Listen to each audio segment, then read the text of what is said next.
आज हम आपको पोल्ट्री फार्मिंग के बारे में बताएंगे। तो पोल्ट्री फार्मिंग जो है वो उनमें बर्ड्स को केयर की जाती है, उनकी डोमेस्टिकेशन की जाती है, उनकी ब्रीडिंग करवाई जाती है एग प्रोडक्शन के लिए और चिकन मीट पर्पज़ के लिए।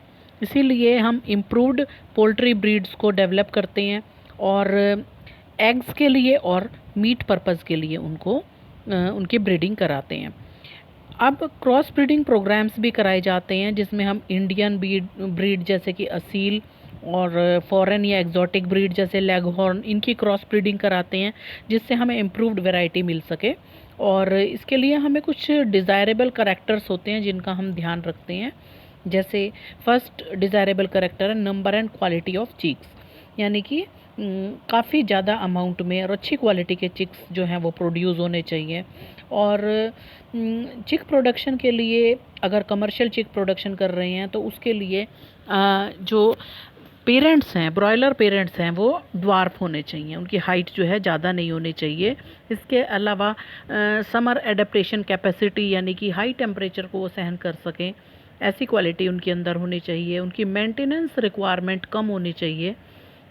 इसके अलावा जो एग लेइंग बर्ड्स होती हैं उनके साइज़ जो हैं वो कम साइज़ के होने चाहिए, जिससे कि वो चीप फाइब्रस डाइट जो है उसी में अपना वो गुजारा कर सकें। ठीक है, और ये उनको एग्रीकल्चरल बाई प्रोडक्ट्स जो हैं वही उनको फीड के रूप में दिया जा सके। दूसरी चीज़ आती है कि एग और ब्रॉयलर प्रोडक्शन।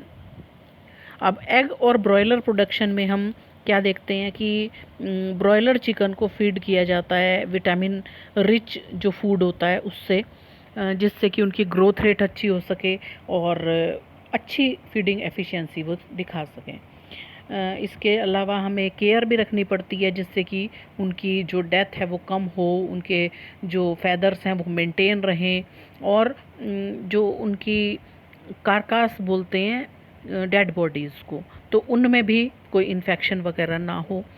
और इसके क्योंकि अगर उनमें इन्फेक्शन होगा तो वो बाकी की बर्ड्स के अंदर भी इन्फेक्शन फैला देंगे।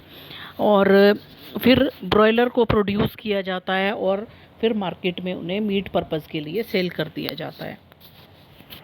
पोल्ट्री बर्ड्स की जो है गुड प्रोडक्शन करने के लिए हमें अच्छी मैनेजमेंट प्रैक्टिसेस को यूज़ करना चाहिए, उनकी बहुत ज़्यादा इम्पोर्टेंस है। इसमें हमें टेम्परेचर का ध्यान रखना होगा, हाइजीनिक कंडीशंस प्रोवाइड करनी होगी जहाँ पर भी वो जो भी हमने हाउसिंग फैसिलिटी उनको दे रखी है, और उनके फीड का ध्यान रखना होगा। इसके अलावा उनको डिजीज़ और पेस्ट वगैरह से भी उनको बचाना होगा। हाउसिंग और न्यूट्रिशनल रिक्वायरमेंट जो हैं ब्रॉयलर की और लेयर्स की वो अलग अलग होती हैं। अगर हम डेली फूड रिक्वायरमेंट की बात करें कि ब्रॉयलर का कैसा होना चाहिए, तो उसके लिए हमें प्रोटीन रिच फूड जिसमें काफ़ी अमाउंट में फ़ैट भी प्रेजेंट हो, इसकी ज़रूरत होती है। विटामिन ए और के जो है वो भी हाई रखा जाता है उनकी फीड के अंदर।